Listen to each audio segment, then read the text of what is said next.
Hello everyone, welcome back to my channel Chemophilic Lorica. Hope you all are doing well and safe at your place.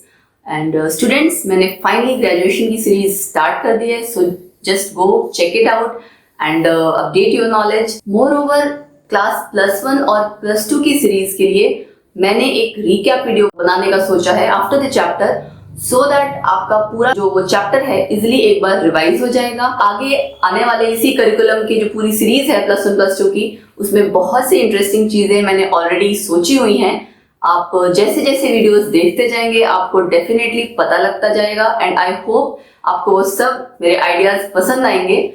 And more over, अगर आपकी कोई अपनी suggestion है तो please नीचे comment section में जरूर बताएं, क्योंकि आपकी तरफ से जब सपोर्ट मिलता है, कमेंट सेक्शन में कमेंट्स आते हैं, सजेशन आते हैं तो बहुत अच्छा लगता है. वो हमें और प्रेरित करता है कि हम और अच्छी वीडियोस बनाएं. सजेशन और advice to all the students for this corona lockdown time कि ये टाइम बहुत गोल्डन पीरियड है उन सब स्टूडेंट्स के लिए जो किसी कोर्स एग्जाम या कॉम्पिटिटिव एग्जाम किसी भी तरह की अपनी प्रिपरेशन करना चाहते हैं. बिकॉज इस टाइम में आपके पास कोई प्रेशर नहीं है, अपने बेसिक्स कॉन्सेप्ट्स इजीली आप प्रिपेयर कर सकते हैं. आपकी प्रिपरेशन उसके बाद फर्दर एग्जाम्स के लिए बहुत अच्छी प्रिपेयर हो जाएगी. So keep updating your knowledge, keep watching my videos, keep unrolling the mystery of chemistry with myself Lorica at my channel Chemophilic Lorica. Thank you. Let's move to the lecture. Hello students, last lecture में हम molarity, normality, mass percentage, इनके सबके numericals कर रहे थे और मैंने कुछ न्यूमेरिकल्स आपको ट्राई करने के लिए दिए थे. पहले वो सॉल्व कर लेते हैं, उसके बाद फर्दर हमने मास परसेंटेज निकाली थी और मैंने कहा था आज हम एम्पिरिकल फॉर्मूला पढ़ेंगे. सो पहले पुराने न्यूमेरिकल्स ले लेते हैं. तो एक पार्ट आपका था न्यूट्रलाइजेशन वाला, जहां मैंने आपको दोनों एसिड्स दिए थे, वो पार्ट मैंने सॉल्व कराया था. उसके अलावा मैंने आपको दो पार्ट्स दिए थे जहां पे मैंने एक एसिड एक बेस दिया है, राइट. ऐसे ही दूसरे पार्ट में भी एक एसिड एक बेस. तो आपको इस केस में भी और इसमें दोनों में नॉर्मेलिटी मोलैरिटी दोनों निकालनी है. अब नेचुरली एक एसिड है एक बेस है तो न्यूट्रलाइजेशन होगी. उसके बाद जो चीज एक्सेस होगी उसी के करिस्पॉन्डिंग आपकी मोलैरिटी या नॉर्मेलिटी कैलकुलेट होगी. फाइन, तो सॉल्व करते हैं इसको.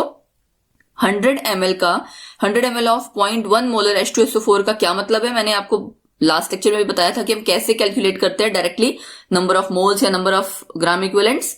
क्या करना होता है, सॉल्व करते हैं. 100 ml of 0.1 molar H2SO4 contain, क्या करते थे हम, इन दोनों को मल्टीप्लाई करते थे और अगर यहां पे आपका मिलीलीटर में है तो लीटर में कन्वर्ट करने के लिए डिवाइड बाय 1000, राइट. सो हम क्या करेंगे, 0.1 into 100 divide by 1000, it will come out 0.01 मोल. और हम मोल्स को किस में चेंज करना होता था, ग्राम इक्विवेलेंट्स में, क्योंकि हमें नॉर्मेलिटी भी निकालनी है, राइट. तो नंबर ऑफ मोल्स को हम नंबर ऑफ ग्राम इक्विवेलेंट्स में कैसे कन्वर्ट करते थे, बेसिसिटी या एसिडिटी से मल्टीप्लाई करके. ये आपका एसिड है तो यानी कि आप बेसिसिटी से, इसकी बेसिसिटी होगी तो आप उससे मल्टीप्लाई कर दोगे. इसकी बेसिसिटी है 2, राइट. तो यानी कि क्या आ जाएगा, 0.01 को हम 2 से मल्टीप्लाई कर देंगे. मैं यहां लिख देती हूँ 0.01 इंटू 2 यानी कि 0.02 ग्राम इक्विवेलेंट. आई होप इस केस में आपको आ गया, मोल्स भी निकल गए, ग्राम इक्विवेलेंट्स भी निकल गए, राइट. उसके बाद ऐसे ही हमें सेकेंड पार्ट का करना है. इसका कैलकुलेट करते हैं. 50 ml of 0.1 molar NaOH contain, कितना आ जाएगा, 0.1 इंटू 50 डिवाइड बाय 1000 यानी कि 0.005 मोल. या फिर अब यहां पे NaOH आपको पता है इसकी एसिडिटी 1 है, एक ही OH डिस्प्लेसेबल आयन है तो 1, यानी कि हम इसको ग्राम इक्विवेलेंट्स भी जब लिखना होगा तो इसकी सेम वैल्यू आ जाएगी, राइट. अब क्या करेंगे, अब आपको न्यूट्रलाइजेशन में हमेशा नॉर्मेलिटी ज्यादा एक्यूरेट होती है, हम ग्राम इक्विवेलेंट्स कंसीडर कर रहे हैं, ठीक है. तो इसके ग्राम इक्विवेलेंट्स आपके क्यों, क्योंकि जब हम एसिड की बात कर रहे हैं बेस की, आप देख रहे हो कि यहाँ पे जब नंबर ऑफ मोल्स आ रहे हैं वो कुछ और वेरी कर रहा है, ठीक है. और ग्राम इक्विवेलेंट्स के केस में कैलकुलेट करना ज्यादा इजी है इन केस ऑफ न्यूट्रलाइजेशन, क्योंकि ये जो आयन आपका आयंस देगा वो 2H+ देगा, राइट. तो अगर हम खाली मोल ले लेते हैं तो हमारी कैलकुलेशन इनकरेक्ट रहेगी. तो इसलिए कभी भी जब न्यूट्रलाइजेशन वाला केस लेना है तो पहले नॉर्मेलिटी कंसीडर करनी है. नॉर्मेलिटी से उसके बाद आप मोलैरिटी निकाल लीजिए. तो नॉर्मेलिटी कैसे आएगी, आपका इसकी वैल्यू कितनी है, 0.005, ठीक है, ये कितनों को न्यूट्रलाइज करेगा? इसके 0.005 ग्राम इक्विवेलेंट्स को। तो जो एक्स्ट्रा यहाँ पे आपके ग्राम इक्विवेलेंट्स रह जाएंगे वो किसके रह रहे हैं? एसिड के, यानी एसिड इस सॉल्यूशन में कुछ अमाउंट उसका न्यूट्रलाइज नहीं होगा, राइट? तो उसके लिए क्या करोगे आप? एक लाइन लिख लेते हैं हम, 0.005 gram equivalents of NaOH will neutralize 0.005 gram equivalent of H2SO4। ठीक है, तो एक्सेस H2SO4 कितना रह गया? मतलब कि जो एक्सेस H2SO4, या इसको मैं ब्रैकेट में लिख देती हूं अनन्यूट्रलाइज्ड, तो आपको क्लियर हो जाएगा। इसको हम कैसे कैलकुलेट करेंगे? 0.02 में से 0.005 माइनस करके, तो 0.015 ग्राम इक्विवेलेंट्स, राइट? ये हमारा एक्सेस ऑफ H2SO4 कैलकुलेट हो गया। अब क्या करना है? हमारे पास ग्राम इक्विवेलेंट्स तो है ही, टोटल वॉल्यूम निकाल लेते हैं। टोटल वॉल्यूम एक की 100 थी, एक की 150, तो यानी कि एक की 100 एक की 50, तो यानी कि 150 ml, राइट? अब नॉर्मेलिटी आ जाएगी। नॉर्मेलिटी के लिए हमने क्या किया? Normality of H2SO4 gram equivalents लिए हमने 0.015 डिवाइड बाय 150 इंटू 1000, यही होगी normality. Number of gram equivalents present in volume of solution in litres. ये मिलीलीटर में था तो इसलिए मैंने न्यूमरेटर में मल्टीप्लाई कर दिया 1000, राइट? कैलकुलेट करके आ गया 0.1 नॉर्मल। और मोलैरिटी कैलकुलेट करनी होगी तो क्या आ जाएगा?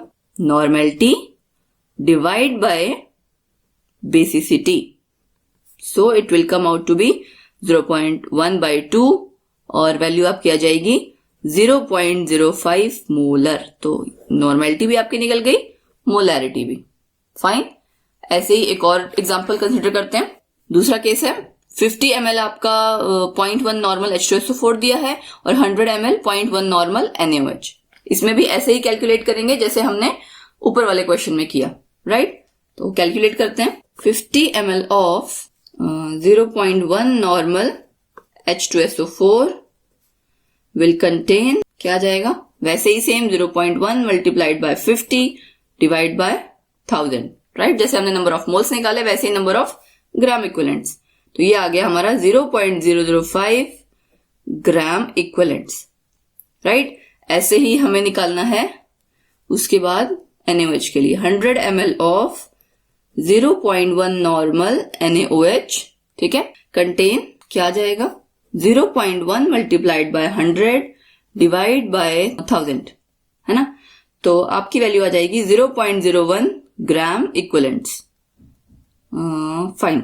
अब आप देख सकते हैं यहाँ पे एक है 0.005 यानी कि एसिड और दूसरा है आपका 0.01। नेचुरली आपका NaOH बड़ा है तो यानी यहाँ पे NaOH सॉल्यूशन में रह जाएगा। तो क्या लिखेंगे आप?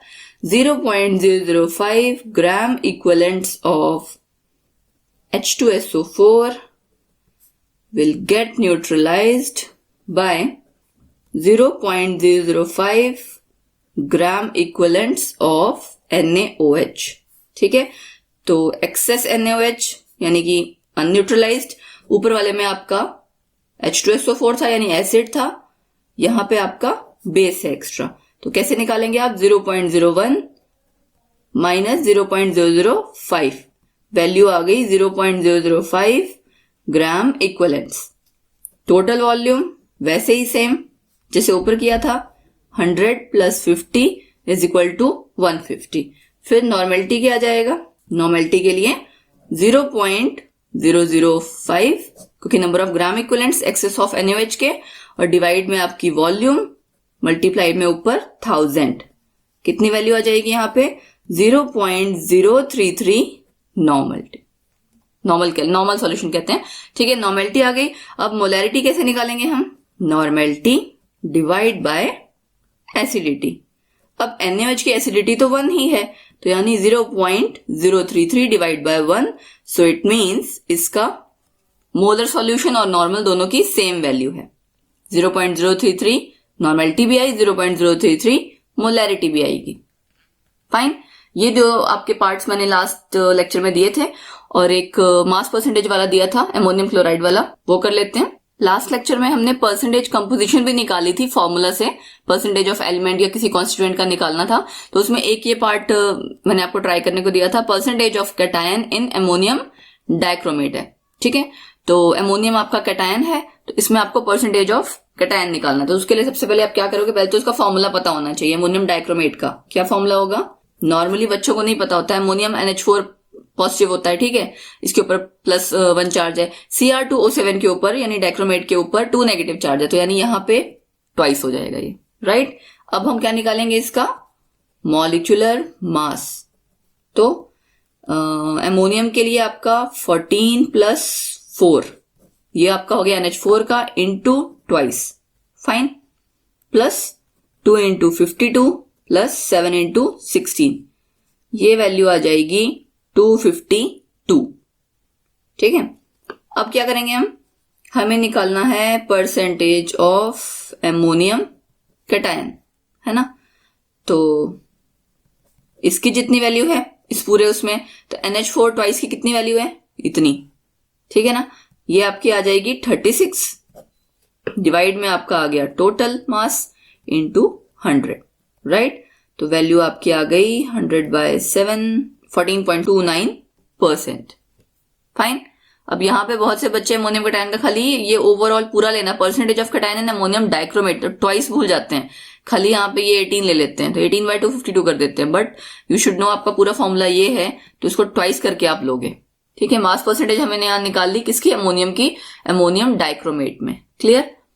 आगे बढ़ते हैं, ये हमने परसेंटेज कंपोजिशन निकाली है। इसके बाद नेक्स्ट हम क्या करेंगे, एम्पिरिकल फॉर्मूला। अब एम्पिरिकल फॉर्मूला है क्या, एक तो आप नॉर्मली पढ़ते आ रहे हो molecular formula, but empirical formula क्या है, एक्चुअल में जस्ट जो आपकी सिंबॉलिक रिप्रेजेंटेशन हो रही है किसी एक सब्सटेंस की, एक मॉलिक्यूल की, जिसमें कि आपको पता लग रहा हो कि कौन कौन से एटम्स हैं, कितने नंबर में हैं, सारे जितने एलिमेंट्स हैं वो किस बाय नंबर आपको पता लगे, जो सिंपलेस्ट फॉर्मूला होगा, that is actually empirical formula, right. तो हम इसको कैसे डिफाइन कर सकते हैं, it is the chemical formula which expresses simplest whole number ratio of the atoms of various elements present in one molecule of the compound। किसी भी compound का जो एक मॉलिक्यूल है उसमें कौन कौन से एलिमेंट्स के एटम्स प्रेजेंट हैं, उनकी जो एटम्स प्रेजेंट होंगे उनकी सिंपलेस्ट होल नंबर रेशियो से जो फॉर्मूला बनता है, that is actually empirical formula.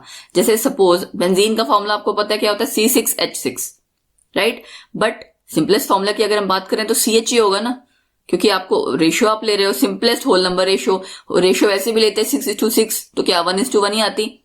ऐसे ही ग्लूकोज में C6H12O6, तो उसकी आपका एम्पिरिकल फॉर्मूला क्या हो जाएगा, CH2O, ठीक है। ग्लूकोज का एम्पिरिकल फॉर्मूला CH2O, रेशियो क्या आ गई 1:2:1। यहां पे हम ये सिंपली एटॉमिक रेशियो ले रहे हैं एलिमेंट्स की, तो ये तो है आपका एम्पिरिकल फॉर्मूला। मॉलिक्यूलर फॉर्मूला क्या है, molecular formula actually actual formula है जो एग्जिस्ट करता है, ट्रू फॉर्मूला जैसे हम कहेंगे किसी कंपाउंड का। इसमें जितने actual number of atoms present होंगे सारे एलिमेंट्स के किसी भी कंपाउंड के एक मॉलिक्यूल में, वो ये रिप्रेजेंट करेगा। जैसे बेंजीन का फॉर्मूला हो गया C6H6, glucose C6H12O6। Empirical formula में हमने इन्हीं वैल्यूज की रेशियो ले ली थी आपस में, राइट। तो यानी कि वो आपका एक तरह से सिंपलेस्ट होल नंबर जो आप कह सकते हो ना, सिंपलेस्ट फॉर्मूला हुआ एटॉमिक रेशियो का कंसीडर करते हुए, और ये आपका क्या हुआ, एक्चुअल फॉर्मूला, राइट। अब इन दोनों में क्या रिलेशन है, molecular formula is equal to n into empirical formula, n times है एम्पेरिकल फॉर्मूले के। अब ये n टाइम्स है क्या, n है आपका molecular mass divide by empirical formula मास, यानी मॉलिक्यूलर मास और एम्पिरिकल फॉर्मूला मास की रेशियो। तो ये जो n की वैल्यू आपकी कैलकुलेट होगी, ये आप n जो भी वैल्यू आएगी, होल नंबर इंटीजर होगा सपोज 1 2 3 जो भी, उसको आप मल्टीप्लाई कर दोगे किससे, एम्पिरिकल फॉर्मूला से, एंड देन आपका क्या आ जाएगा, मॉलिक्यूलर फॉर्मूला। तो हम एम्पिरिकल फॉर्मूला कैसे कैलकुलेट करेंगे, उसकी कैलकुलेशन के लिए कुछ नंबर ऑफ स्टेप्स हैं। सबसे पहले तो मास परसेंटेज पता होनी चाहिए। मास परसेंटेज सपोज जिन भी एलिमेंट्स की मास परसेंटेज पता होगी, आप उसको कन्वर्ट करोगे ग्राम्स में, है ना। जो परसेंटेज सपोज कहा जाएगा अगर आपको कि 80% प्रेजेंट है, 90% प्रेजेंट है कोई एटम, तो आप उसको कन्वर्ट करोगे ग्राम्स में। फिर नंबर ऑफ मोल्स कैलकुलेट करेंगे, कैसे, given mass divide by atomic mass, ठीक है ना, जैसे आप करते हैं हम। उसके बाद सिंपलेस्ट मोलर रेशियो लेंगे हम, किसकी, और कैसे लेंगे, नंबर ऑफ मोल्स को आप डिवाइड करते हो किससे, लीस्ट वैल्यू, जो कि जितनी वैल्यूज आपकी आई होंगी ना, इससे अभी मैं जब एक न्यूमेरिकल कराऊंगी वहां आपको ज्यादा क्लियर हो जाएगा, ठीक है। तो आप इसको कैसे, सिंपलेस्ट मोलर रेशियो कैसे आ जाएगी, by dividing number of moles obtained by least value, सबसे छोटी वैल्यू होनी चाहिए, from amongst all values obtained for each element, ठीक है। उसके बाद क्या करेंगे हम, सिंपलेस्ट, अगर सपोज करो वो होल नंबर रेशियो नहीं आई तो आपको उसको कन्वर्ट करना पड़ेगा होल नंबर रेशियो में, आप होल नंबर रेशियो में कन्वर्ट करोगे, उसके बाद उसका एम्पिरिकल फॉर्मूला लिखोगे, क्योंकि आपको सिंबल्स प्रेजेंट है, सिंबल्स के करस्पॉन्डिंग आपकी सिंपलेस्ट होल नंबर रेशियो होगी, उसी से आपका एम्पिरिकल फॉर्मूला आ जाएगा। एक बार एम्पिरिकल फॉर्मूला आ जाएगा तो वहां से मॉलिक्यूलर फॉर्मूला कैलकुलेट हो जाएगा, क्योंकि आपको एम्पिरिकल फॉर्मूला भी पता लग गया। आप इसका एम्पिरिकल फॉर्मूला मास निकालोगे, मॉलिक्यूलर मास आपको ऑलरेडी पता होगा, उनकी रेशियो लोगे तो n की वैल्यू आएगी, एंड देन मॉलिक्यूलर फॉर्मूला भी आपका आ जाएगा। अब एम्पिरिकल फॉर्मूला और मॉलिक्यूलर फॉर्मूला के रिगार्डिंग कुछ न्यूमेरिकल्स हम ट्राई करते हैं, वहां से आपको क्लियर हो जाएगा। Okay, so let's move further. So question है 2.38 gram of uranium was heated strongly in a current of air, right. Current of air का मतलब है कि ऑक्सीजन की प्रेजेंस में हमने हीट किया।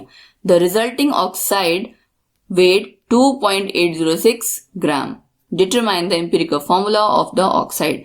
यूरेनियम को हमने हीट किया इन करंट ऑफ एयर का मतलब ऑक्सीजन की प्रेजेंस में, तो ऑक्साइड बन गया। दोनों के वेट आपको दिए हुए हैं, ऑक्साइड का भी और यूरेनियम का भी। क्या करेंगे हम, हमें पता है कि इस कंपाउंड में यूरेनियम होगा यानी कि यू, और ऑक्सीजन यानी कि ओ, तो हमें पहले क्या निकालना है, परसेंटेज, राइट। तो सबसे पहले हम क्या निकालेंगे, percentage of uranium. Percentage of uranium कैसे आ जाएगी, आपको पता है 2.38 ग्राम यूरेनियम प्रेजेंट है कितने में, 2.806 यूरेनियम ऑक्साइड में, राइट। तो कैसे करेंगे हम, 2.38 डिवाइड बाय 2.806 इंटू 100, सिंपल। ये आपकी वैल्यू आ गई 84.82%। तो अगर परसेंटेज ऑफ यूरेनियम ये है तो परसेंटेज ऑफ ऑक्सीजन क्या हो जाएगी, 100 में से माइनस करके 100 माइनस 84.82 इक्वल टू 15.18। अब इसके बाद क्या करना है, परसेंटेज जब पता लग गई तो हम एक टेबल बनाएंगे, ठीक है। वो भी मैं टेबल आपको बनाऊंगी, उसमें जस्ट बहुत सिंपल क्वेश्चन है ये, ठीक है, और आता ही आता है। जिस मैंने एक टेबल बना लिया, इस टेबल में क्या करना है, एलिमेंट लिखोगे आप, ठीक है, जो भी होगा उसका सिंबल। तो एलिमेंट हमारा एक तो है यूरेनियम, ठीक है, दूसरा है ऑक्सीजन, फिर सेकंड कॉलम आपका किस चीज का है, सिंबल, यहां यू आ गया, यहां ओ, ठीक है। फिर क्या है, परसेंटेज, यूरेनियम 84.82, ऑक्सीजन 15.18।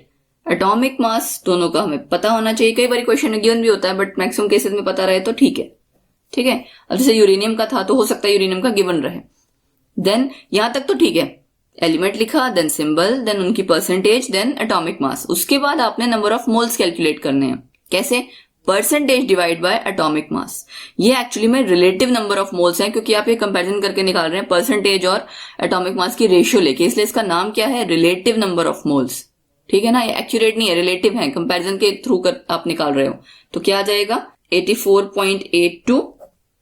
एक्चुअली में कैलकुलेट करना है कि इतने परसेंटेज आपकी यूरेनियम है तो उसमें कितना अमाउंट ऑफ या मोल्स के करस्पॉन्डिंग यूरेनियम प्रेजेंट हो सकता है, वो कैलकुलेट करने की कोशिश की जा रही है। 84.82 डिवाइड बाय 238, तो ये आ जाएगा आपका 0.3562। ऐसे ही ऑक्सीजन के लिए भी करेंगे, 15.18 डिवाइड बाय 16, 0.9487, ठीक है। अब उसके बाद मैंने क्या कहा था कि जो भी वैल्यूज आएंगी उसमें लीस्ट वैल्यू से आप उसको डिवाइड करके सिंपलेस्ट मोलर रेशियो निकालोगे, है ना। इन दोनों में छोटी वैल्यू कौन सी है, ये वाली, तो नेचुरली आप क्या करोगे, डिवाइड करोगे। 0.3562 डिवाइड बाय 0.3562, ये क्या वैल्यू आ गई, 1। यहां पे 0.9487 डिवाइड बाय 0.3562, ये अप्रॉक्स आपकी आ जाएगी 2.66। अब ये होल नंबर तो है नहीं, तो हमें क्या करना पड़ेगा, इसको कन्वर्ट कैसे करेंगे, कुछ इस तरह से मल्टीप्लाई किया जाए कि आपकी होल नंबर रेशियो आ जाए। तो हम 3 से मल्टीप्लाई करेंगे, यहां 3 आ जाएगा, यहां 8, तो यानी फॉर्मूला क्या बन जाएगा, U3O8। ये बन गया इसका एम्पिरिकल फॉर्मूला। क्या किया हमने, एलिमेंट लिखा, उसके सिंबल, देन उसकी percentage, atomic mass, percentage atomic mass का यूज करते हुए हम रिलेटिव नंबर ऑफ मोल्स निकालेंगे डिवाइड करके। इसमें बच्चे ना कई बार गलत करते हैं, एटॉमिक मास को ऊपर रख देते हैं, नहीं, परसेंटेज ऊपर आपने रखनी है, ठीक है। Percentage divide by atomic mass, तो आपके रिलेटिव नंबर ऑफ मोल्स आ गए। उसके बाद सिंपलेस्ट मोलर रेशियो निकालनी है, जिसके के लिए सिंपलेस्ट का मतलब क्या है कि सबसे छोटे आप वैल्यू से डिवाइड कर दोगे तभी आ जाएगा ना सिंपलेस्ट रेशियो। तो बस ये याद रखना है कि यहाँ पे हो सकता है 2-3 एटम्स भी हो कई बारी, सब में से जो सबसे छोटी वैल्यू होगी उससे डिवाइड करना होगा चारों को या तीनों को, जो भी जितने भी होंगे।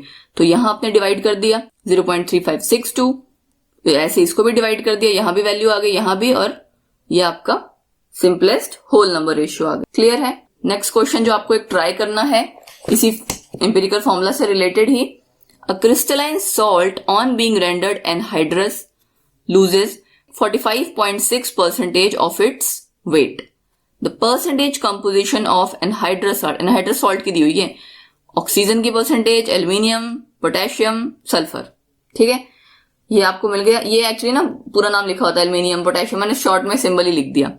Find the simplest formula of anhydrous and crystalline salt. आपने दोनों का निकालना है, एनहाइड्रस यानी कि जिसमें कि वाटर मॉलिक्यूल्स नहीं है, एंड क्रिस्टलाइन सॉल्ट, दोनों का फॉर्मूला कैलकुलेट करना है। परसेंटेज कंपोजिशन आपको एनहाइड्रस सॉल्ट की दी हुई है, और एक डेटा और दिया है कि क्रिस्टलाइन सॉल्ट जब एनहाइड्रस बन जाता है तो 45.6 इसका वेट रिड्यूस हो जाता है, ठीक है, इतना वेट वो रिड्यूस करता है। तो नेचुरली वाटर मॉलिक्यूल्स के लिए ही कहा जा रहा है। So please try this question, this I will discuss in our next lecture. आगे बढ़ते हैं, एक और न्यूमेरिकल लेते हैं। A compound contains 4.07% hydrogen, 24.27% carbon and 71.65% chlorine. उसका मोलर मास दिया हुआ है 98.96 ग्राम। कैलकुलेट करना है एम्पिरिकल एंड मॉलिक्यूलर फॉर्मूला। वहां तक अभी एम्पिरिकल था, अब यहाँ पे मॉलिक्यूलर फॉर्मूला भी कैलकुलेट करना है। तो पहले तो वही टेबल बना के हम क्या कर लेंगे, एम्पिरिकल फॉर्मूला, तो पहले वो कैलकुलेट कर लेते हैं। मैंने ये टेबल बना लिया है, ठीक है। अब एलिमेंट है इसमें आपका कार्बन, हाइड्रोजन और chlorine, CHCl, right.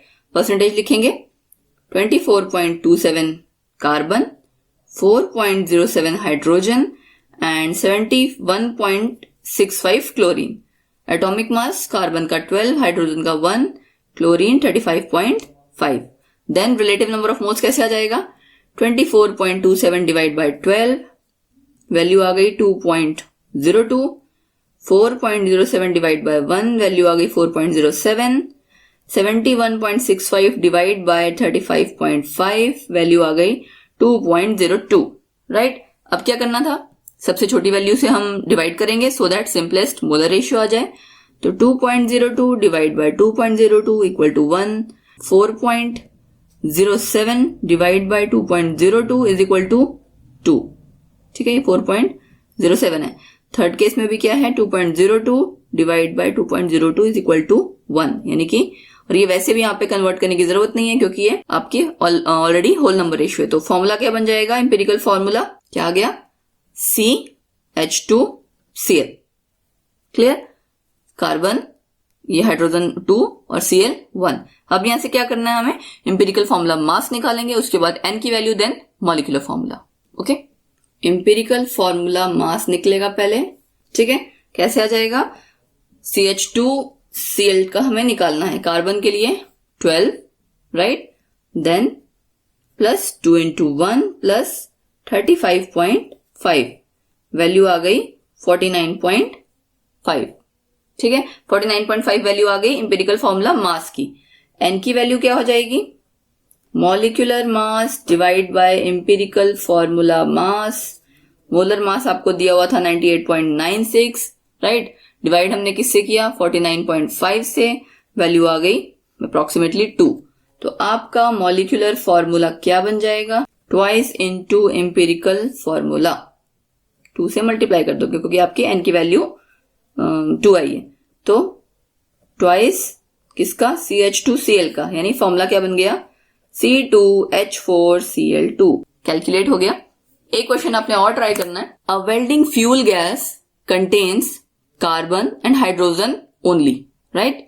Burning a small sample of it in oxygen gives 3.38 gram carbon dioxide, 0.690 gram water and no other products. ठीक है.